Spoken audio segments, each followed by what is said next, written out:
Just Uncle Larry checking in with post. Just got home from a session jam for you on a bolt-on neck Ibanez guitar. You know, I bought this in a pawn shop, like I told you guys a while back. Pretty cool guitar. And it was missing the original knobs. It had these cheesoid, knobs on here. So I got on the eBay and the Reverb trying to find some original lawsuit sort of Japanese sort of knobs, that look like witch hats, like the original. Found some in Australia. I knew they were the right ones, and it took forever to get here, but I took them out of the box just a minute ago, and they fit right on there, just perfect. I knew they were the right ones. You know that feeling when you get an old part, and you know it came from the right guitar. You just know that you didn't have to force it on there; it just went right on there. You know that feeling. Now I gotta fix the jack next.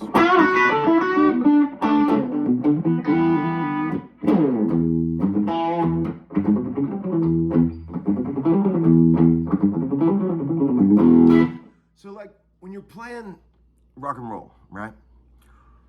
Oh, by the way, I just got home from a really, really, really, really fun session. Sam Bettins from K's Choice, formerly Sarah Bettins, making a record in Nashville, and we're working on it today and tomorrow. Really cool, fun, cool music. At Paul Moak's studio, the smokestack where we did all that Ann Wilson stuff, and put a great crew of guys together, and it's just one of those. Some days when you're in the studio, it's just like being in a spa. It's like everything is just so nice and cush and like easy and fun, creative and cool. And it's like, man, it makes up for all those days when you're struggling. You know what I mean? Because there's plenty of those days when you're a session man. I worked with Dan Huff yesterday, filling in for somebody that last minute, the guitar player that got sick or something. And it was great to work with Dan again. We had a really good time. Got to see some old pals, It's been a fun week so far. But I'm gonna show you some rock and roll shit real quick. This is some shit that you think that every guitar player knows, but they don't. A lot of guys don't know this, okay? When you're playing a power chord, right? Rock and roll, like, let's say you're going like this. I'm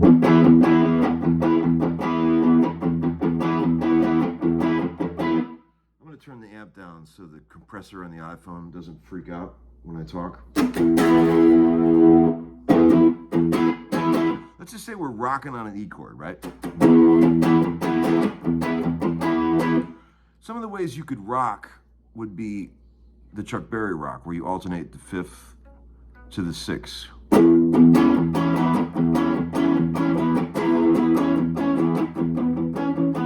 do that, right? That's 101. You could do that low. You can do it high. You could also be like, where you suss it, right, with your little finger. But most rockers, real rockers, they do like the old Stones thing where you play an E chord and then you play a partial out of tune A chord, like I just played.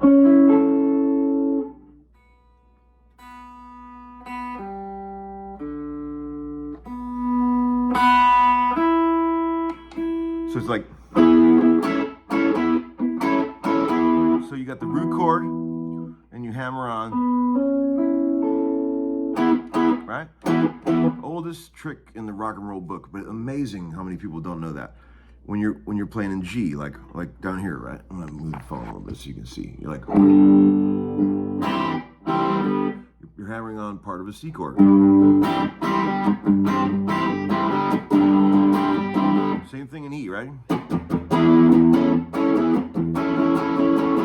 And if you want to get really cool, you can do this kind of thing, where you don't hammer on a full A chord. You hammer on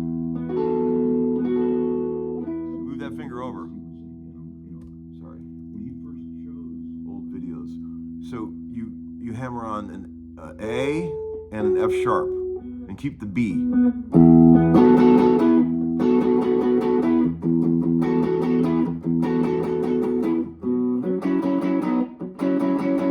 As used by many Stone songs and many other, it's another way of doing that sort of rock that you would do on a piano.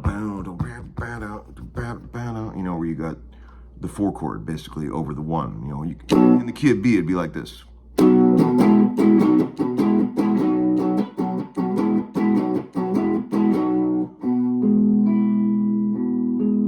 Skipping the D string.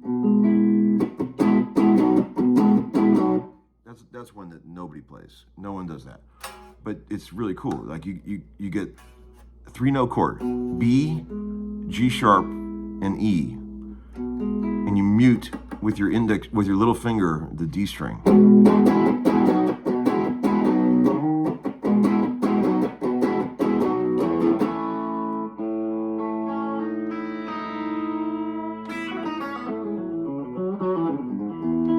Yeah, so there's that. And just little embellishments that you can do while you're playing the rock and roll. A lot of people do the fake open G tuning where they go like this.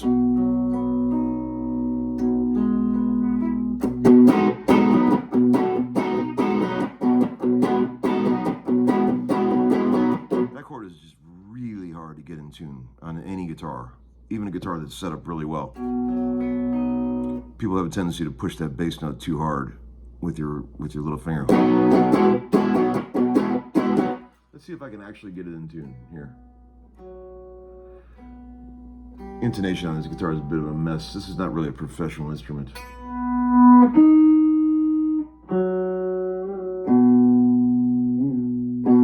I highly doubt these frets are in the right place. Let's see.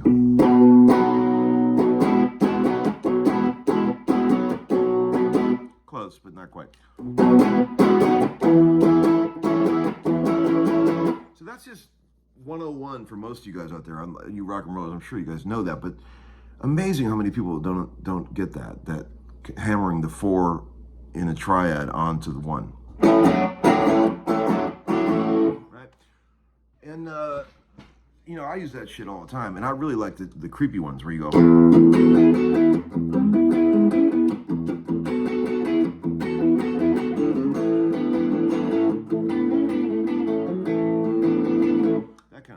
So there you go. Couple thoughts for today. Hope you guys are having a fun Memorial weekend.